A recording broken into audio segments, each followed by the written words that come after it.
This is Robert Kraft, and I'm your host on SNN.Network, and we are a proud media sponsor for the upcoming Precious Metal Summit Beaver Creek, which is being held virtually this year. Joining me right now, really cool guest, very special. This is kind of cool. It's my first time interviewing, someone in government right now. So, without further ado, we have the Honorable Ranj Pillai. He is the Deputy Premier of Yukon, the Minister of Energy, Mines and Resources, and the Minister of Economic Development. Minister Pillai, thank you for joining me today. How are you doing? Robert, thanks for having me. Great to have an opportunity to chat with you. I'm calling in today from the Yukon. I'm on the traditional territory of the Kwalindun First Nation and the Tonquachin Council. And just excited to share some info about what's happening in the Yukon, what's been happening, and what's happened since we've gone through this extraordinary point in time. I think extraordinary is the understatement word of the last decade or however long, but we digress. So let's dig right in. First things first, I wanted to ask you if you could give us a quick overview and history of the Yukon Mining Alliance. That was our original introduction into doing this interview today. So I'd love to hear a little more about that. Yeah, the Yukon Mining Alliance is a partner of the Yukon government, and it came into existence in 2009, and there was 6 junior companies that were here looking to move projects forward, felt they needed to tell their story in a collaborative manner. Today now there's, I think, 18 companies that are part of that organization. They do everything from, being in Beaver Creek, usually at the Precious Metal Show, Roundup in Vancouver, PDAC in Toronto. And then we have some really unique things what we do. We host property tours. This year we're moving to a virtual model of that, but normally we invite a number of people to the Yukon and we host them here, and then we fly them out to different sites. And it's really a unique opportunity for investors and media to really understand each, details on each project and really get to see it and put their boots on the ground. So they're a key partner. And, I guess when you see other jurisdictions trying to emulate the work that we do and the work that they do, you can understand that you're doing the right stuff. So we've seen other jurisdictions in Canada and the US try to sort of copy this model. And really for us, it's a way that we bring everybody together, government as well as players in the sector and the service sector, to tell the story and really explain what's unique and special about our ecosystem. So, that's work that, Lewis and Turner, who's now that leads that work, has done a phenomenal job, and that's usually how we end up having these conversations and how we end up being in special places like the Beaver Creek for precious metals. And how you end up in situation, unfortunately, being interviewed by me. But that's right. That's a conversation for another day. But right. so let's dig right in a little bit into the sure. Yukon and operations in the Yukon and junior mining industry, just the whole bit in the Yukon. So sure. What would you say from your perspective makes the Yukon an attractive jurisdiction for investors?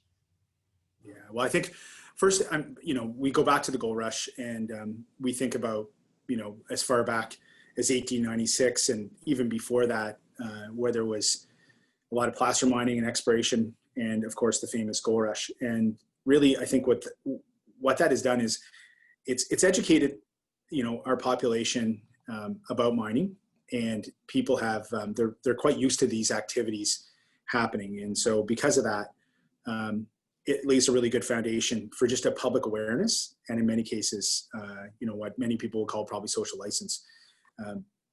People have family members in this work. They may work in that sector themselves. And so they know how important it is to our economy. And so I think that's a great foundational piece. Some statistical information I could share with you: 2,700 mineral occurrences, deposits, zinc, silver, copper, nickel, tungsten, platinum group metals, cobalt. We have the only identified Carlin type gold deposit in Canada. And so we have this, extremely rich endowment of minerals. And then we also have had strategy that's happened across North America, and it's really between Mexico, United States, and Canada, with a real focus on critical metals. And in our particular case, as we see sort of the geopolitical challenges that are in front of us, we see that North America is really looking to ensure that we have access to those critical minerals, and in the Yukon, we have, a number that are here. And so we're in a good position. For a small jurisdiction that only has a population of 40,000 people, we're pretty lucky in the amount of infrastructure we have. We have about 5,000 kilometers of all-weather roads. We have an international airport, and of course, pre-COVID, we had international flights, European direct flights coming in seasonally, as well as connections to most Western Canadian airports. And then I think there's over 20 aerodromes that are spread out across the territory as well. Right now, we're working on a few different pieces. We are just launching up to about $500 million on looking at new road access to some of our projects, and as well as to improve some of the road infrastructure that we have.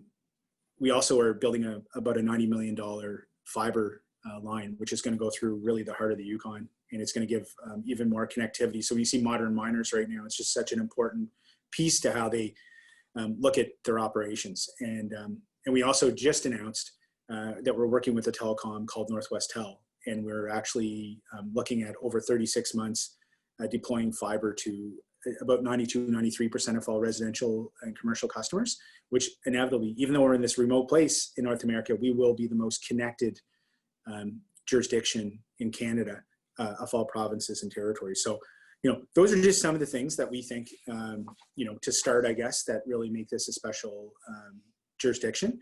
And, as most people don't know, we have beautiful access to deep water ports, both in northern British Columbia and in Skagway, Alaska. So very favorable when you look at shipping towards Asia, very short routes. And, these sort of pieces coming together for us, at least on the infrastructure side, also make this favorable. But, I can go on and I will as we go through this, and I can tell you a little bit more about the special parts of the Yukon. Well, look, there was no mention of Yukon Gold. I mean, come on, we gotta talk a little about the reality show. I know it's a very popular here, but it actually, I mean, my parents' favorite show. They love that show. But this is actually a perfect segue of some of what you just said into what is some of the standout news for the Yukon in 2020. Can you elaborate on some of that a little bit? Yeah, absolutely. I think for us this year, first of all, right now, here we are in early September, it's extremely busy. I think that's important for people to know that are watching this from precious metals in a couple of weeks' time. I mean, we're in a position right now where it is very difficult to go out and rent equipment. Distributors like Finning are at an all-time high of what they're seeing in their sales. And so having this phenomenal gold endowment has really helped us, of course, weather these uncertain times. And so for us, it's really been, we've seen a big pivot. So we've got some new companies now, probably 3 or 4, even over the last 120 days that have moved to open up new projects. We're still having very positive conversations with majors that are looking to maybe expand their footprint here. They're just kind of waiting to see what happens with COVID, and they're also waiting to see what's going to happen with pricing on projects, just based on the fact that we have such a high gold price. But I think just one thing I'll touch on, I think we're so lucky in the sense of our relationships with Indigenous governments, and we've got a framework on the environmental side that's a one-stop shop, and really, like other jurisdictions that have to go through a federal and a provincial or state process, ours is combined into one. And it's looking at everything from the environmental impact right through to the social impact. So I think when you have really good models of governance with our Indigenous governments, and then we have a regulatory process that's really competitive, and you have that other base in place from an infrastructure standpoint, and also just the ecosystem of 100 years of plus mining. So you've got extremely experienced prospectors, junior mining companies that are second to none. When you bring all that together and you look at what's the pivot position right now of global finance on an ESG model, we have all the pieces. When you think about environmental, social, and governance, I mean, I just went through, and just answering your question, I mean, that's why we think that this is an area that we're going to see tremendous growth, because when policy analysts and finance groups are looking at the metrics that they need to have in place, we hit those, and other places around the world might be cheaper to mine in, but there's going to be a ton of more risk, and it's going to be really interesting to see how people deploy capital into those particular projects. Minister, I'm so happy you brought that. I was just going to ask you about that, but I'm so happy you addressed that, and I'm really happy to hear that. Jumping around real quick, because I mean, this is a topic that I'm sure you have to be dealing with on a daily basis, and it's really, how has the industry and the Yukon government responded to the COVID-19 pandemic? As soon as government started to prepare to deal with what was in front of us, of course, we had to look at all our different industries and identify which ones would stop and which ones would carry on. And mining was quickly identified as an essential service. And so our projects our producing mines did not stop. They worked with us hand in hand to make sure that we kept our smaller communities safe, that we kept Yukoners safe, and we had the best health protocols in place. And that put a lot of extra burden on our mining companies, but what it also did was it ensured that Yukoners knew that they were safe. And so we now have 2 operating mines still in place. They've continued to weather this. Exploration, like most jurisdictions, was a little slow to start, but now it's extremely busy. And I think what we've seen with the commodity prices is more investment being deployed, more dollars from investment being deployed. So I know in the Yukon right now, they're going to be, our teams are going to be up there drilling until they can't drill anymore. It's in the sense of when it stops because of weather. So we're going to see, right now, everybody's pushing to continue to keep things going, and they're doing it in a safe way. And so, what we're hoping is that we have more clarity going into next year about what the spring and summer are going to look like. And there's, of course, a whole bunch of factors that will feed into that. But really, we hope that capital is going to be identified early in the winter, and we know what our projects will be. And it'll just give people more time to prepare and have the appropriate logistics and really maximize their impact of their spend. So I think we're in really good shape going into next year if we see these prices, hold or close to hold. Of course, big copper jurisdiction here as well, and silver. So not just gold. And at the same time, we just got to keep making sure we have people healthy, and whether it be on site or in our communities. And so far, so good. 15 cases, and really something important to know. Yeah, out of those 15 cases, the way that in Canada, the way they identify, sometimes you have people from the Yukon that might be traveling in another jurisdiction. So to be, upfront with you, not all 15 cases actually occurred in the Yukon. So everybody's healthy, in a real good spot. And, we all feel pretty blessed up here as we continue to move forward. That's great. I'm happy. I'm so happy to hear there was very small caseload, and let's hope it stays that way. So to close out our interview today, and you kind of alluded to this pretty much throughout our entire talk just now, but how would you say does your government provide program and regulatory support to the industry? Well, we did touch on the regulatory piece, which is really a one-stop shop that comes into play, and that includes both the federal government, the territorial government, as well as First Nation governments. We're on the regulatory side. I don't think you'll find a miner that's out there, or an investor that wouldn't say, there's ways to improve. So for us, that's the constant work that we're focused on. We have to constantly look at improving our systems. And so I have something called the Yukon Mineral Advisory Board, which is a number of CEOs and senior leaders in mining companies that give me direct advice. And so we've been doing work with them, and actually over the next couple of weeks, we'll be rolling out some really substantial work that we did with PricewaterhouseCoopers. And so that's one piece of the work. And then also we, as a government, hired a very significant law firm, Gowlings, to do some work and go through, line by line on some of our regulatory pieces, and to see if we can improve those by, eliminating some duplication, continuing to keep the strength and the integrity of what we're trying to ensure, and always looking to make sure that this beautiful environment that we get to live in is sustained, but at the same time looking at trying to, reduce burden on the industry side, and even on the regulatory side for governments and First Nation governments, because of course they have a constant obligation to feed into these EA processes, and so trying to make life easier for them as well. So those are some of the pieces. And I mean, this year we increased our Yukon, we call YMEP program, Yukon Mineral Incentive Program, and we increased this year our spend by 80%. And so we had, I think it's 2.5 million.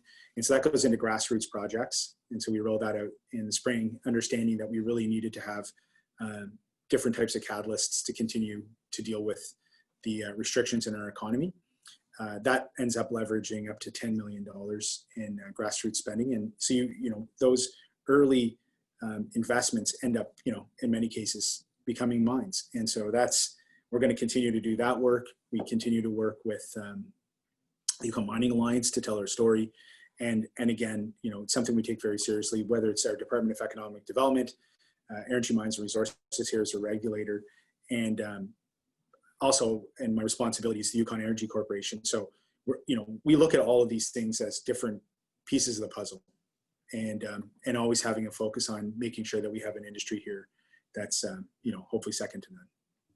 Very good. Well, Minister Pillai, where can my audience go and find more information about the Yukon Mining Alliance, or whatever you'd like to point them to get some more information about mining in the Yukon?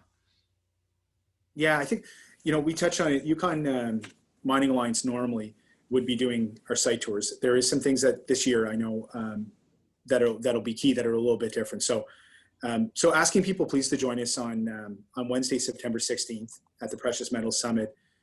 There's going to be a number of Yukon presentations. Like there's 15 different Yukon exploration companies that will be doing presentations.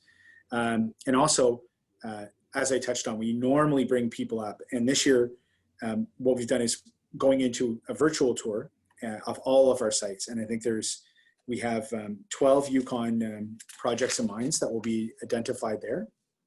And that series will be presented from October 20th to October 23rd. And so I guess I just would encourage all investors and media to contact the Yukon Mining Alliance, and you can find them online, and you can register for Invest Yukon, which is going to be a virtual site series. And they were hard at it all summer, going out to sites and prepping up the best. So it's going to be pretty unique for an investor to be at home and really see what the Yukon's all about, have a chance to see the leadership in those companies and those projects. So and finally, at the end of the day, if you catch this and the only thing you catch is you want to learn more about the Yukon, reach out to our Yukon Government Department of Economic Development, and we'll be happy to help you and share with you the answers to your questions and help you learn a little bit more about this special place that we have. So with that, Robert, I just thanks again for giving me an opportunity to share our story, as always, and hope you have a good month, even though it's a little different that you're not having the opportunity to be there, but in this virtual format. Well, Minister Pillai, thank you so much for taking the time to speak with me today. Good luck, stay safe, and I look forward to our next update, hopefully in person. Perfect. Great. Thank you. Thank you. Again, my name is Robert Kraft. I'm your host on SNN.Network, and we are the proud media sponsor for the upcoming Precious Metals Summit Beaver Creek happening virtually this year. Minister Pillai will be there giving a short presentation, I believe. And thank you all for watching.